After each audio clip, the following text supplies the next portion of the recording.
ලංකාවේ ඉතිහාසය ගැන කතා කරද්දී අපිට ගොඩක් වෙලාවට මතක් වෙන්නේ රජවරුන් වනේ. ඒත් එහෙම රජ කෙනෙක්ටම අභියෝග කරපු හැබැයි ඉතිහාස පොත්වල එච්චරම කතා නොකරන අතිශය බලසම්පන්න රැජිනක් ජන තමයි අද අපි මේ විග්‍රහයෙන් කතා කරන්නේ. ඒ තමයි සුගලා දේවිය. දැන් බලන්න මහා පරාක්‍රමබාහු රජතුමා කිව්වම අපි කවුරුත් දන්නවනේ. රට එක්සේසත් කරපු ශ්‍රේෂ්ඨ රජ කෙනෙක්. ඒත් මේ බලවත් රජතුමාට අවුරුදු 10ක් තිස්සේ නොසැලී කෙලින්ම අභියෝග කරපු කෙනෙක් හිටියා. ඒ වෙන කවුරුත් නෙවෙයි එතුමාගේම ඥාතිවරියක්. අන්නේ ඉතිහාසයේ සැඟවිලාගේ චරිතයේ කතාව තමයි අපි අද හාරා අවුස්සල බලන්න යන්නේ. හොඳයි නම් අපි මේ කතාවේ මුලටම යමු. කවුද මේ සුගලා දේවිය කියන්නේ? ඇත්තටම එතුමිය නිකම් රජනයක් නෙවෙයි. හොඳට මතක තියාගන්න. එතුමිය තමයි අපේ රටේ එක්සේසත් කරපු මහා විජයබාහු රජතුමාගේ මිනිබිරිය. ඒ කියන්නේ මොකද්ද? රුහුණේ කිරුලට ඈට තිබුණේ නිකම් ආශාවක් නෙමෙයි. ලේවලින්ම ආපු නියම උරුමයක්.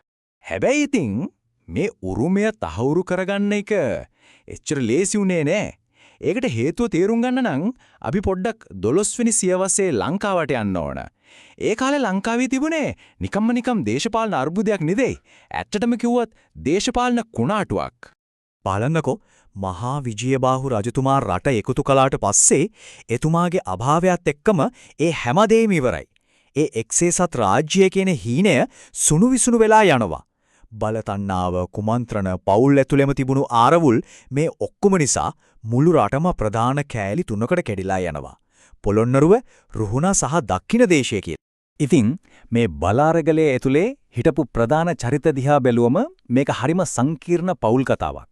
එක පැත්තකින් පොළොන්නරුවේ රජු පෙළපත, අනෙක් පැත්තෙන් රුහුණේ සුගලදේවියයි ශ්‍රීවල්ලභයි.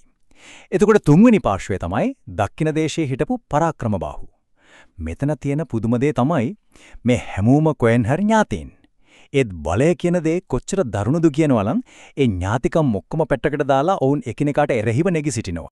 හැබැයි සුගලදේවියගේ බලය තිබුණේ රුහුණේ භූමියේ විතරක්ම නෙමෙයි.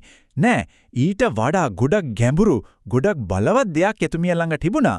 ඒක තමයි එතුමියව පරාජය කරන්න බැරි තරම් ශක්තිමත් කළේ.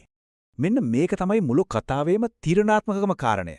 ඒ තමයි දළදා වහන්සේ සහ පාත්‍රා ධාතුන් වහන්සේලා. ඒ කාලේ හැටියට මේ ධාතුන් වහන්සේලා කියන්නේ නිකම්ම ආගමික වස්තුන් නෙවෙයි. ඒක තමයි රජකමේ නියම සංකේතය. කවුරු ළඟද ධාතුන් වහන්සේලා ඉන්නේ? එයා තමයි මුළු ලංකාවේම නියම පාලකයා. ඉතින් මේ ධාතුන් වහන්සේලා හිටියේ කා ළඟද? සුගලා දේවියගේ ආරක්ෂාව යටතේ. ඒ කියන්නේ සුගලාව පරද්දන්න නැතුව පරාක්‍රමබාහුට කවදාවත් ලංකාවේ නියම රජතුමා වෙන්න බෑ. ඔන්න ඔය පසුබිම උඩ තමයි ලංකාවේ ඉතිහාසයේ දරුණතම ලේවැකිම සිවිල් යුද්ධ වලින් එකක් පටන් ගන්නෙ. අවුරුදු 10ක්. හිතන්නකො පොඩ්ඩක්. දවසක් දෙකක් නෙවෙයි අවුරුදු 10ක්. ඒ කාලේ හිටපු අති ප්‍රබලම රජ කෙනෙක් වුණු මහා පරාක්‍රමබාහුට විරුද්ධව දශකයක් පුරාවට සටනක් මෙහෙවන්න සුගලදේවියට මොන වගේ අදිෂ්ඨානයක් මොන වගේ ශක්තියක් තියෙන්න ඇද්ද? ඒක කොච්චර බලවත් සටනක්ද කියනවා නම් චූල වංශය වගේ ඓතිහාසික පොතකම එතුමියව විස්තර කරන්නේ කොහොමද දන්නවද? කෝපයට පත්තුණු සිංහදේනුවක් වගේ කියලා. බලංග මේ වචන ටිකම තියෙනව නේද? එතුමියගේ සතුරන් පවා එතුමියව දිහා බලලා තියෙන්නේ මොනතරම් ගෞරවයක් සහ බියක් එක්කද කියලා. ඉතින් මේ සටනේදී දෙගොල්ලන්ගේම යුද උපක්‍රම සම්පූර්ණම වෙනස්. එක පැත්තකින් සුගලදේවිය. එතුමිය පාවිච්චි කළේ ගැරිල්ලා සටන් ක්‍රම. මොකද එතුමියට රුහුණේ හැම කැලෑවක්ම, හැම කන්දක්ම, හැම ගඟක්ම අල්ලේ තියලා වගේ හොඳට හුරුයි. ඒ භූමියම තමන්ගේ ආයුධයක් කරගෙන හැංගිලා පහර දුන්නා. අනික් පැත්තෙන් ඉන්නේ පරාක්‍රමබාහු රජතුමාගේ දැවන්ත වෘත්තීය හමුදාව. එයාලා හරියට නවත්තන්න බැරි රළ පහරක් වගේ බලකොටුවෙන් බලකොටුව ක්‍රමානුකූලව අල්ලගෙන ඉස්සරහට ආවා.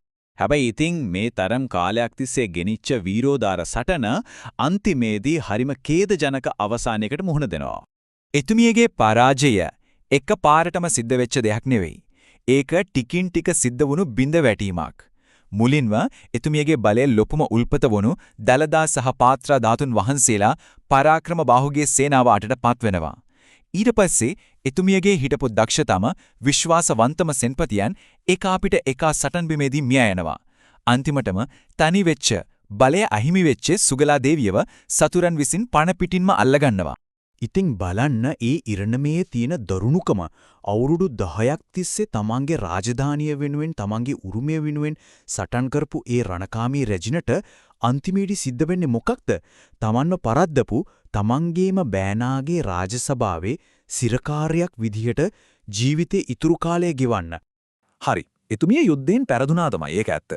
ඒත් සුගලා දේවියගේ මේ කතාවෙන් එතුමියගේ උරුමෙන් අපිට අදටත් ඉගෙන ගන්න පුරුවන් පාඩම මොකක්ද?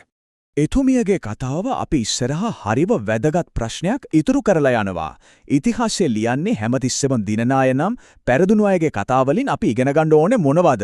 සුගලාදේවිය වගේ පරාජය වුණත් නොසලී හිටපු අයගේ අදිෂ්ඨානය, එයාගේ අභීතකම ගැන කියවන මේ කතාවලින් අපිට මොනවද ගන්න තියෙන්නේ? සමහර වෙලා ඇත්තම ජයග්‍රහණය කියන්නේ කිරුලක් දිනන එකම නෙවෙයි වෙන්න ඇති. සමහර වෙලාවෙක මොන දේ වුණත් අන්තිම මොහොත වෙනකම්ම Taman විශ්වාස කරන දේ වෙනුවෙන් පෙනී සිටීම වෙන්න පුළුවන්.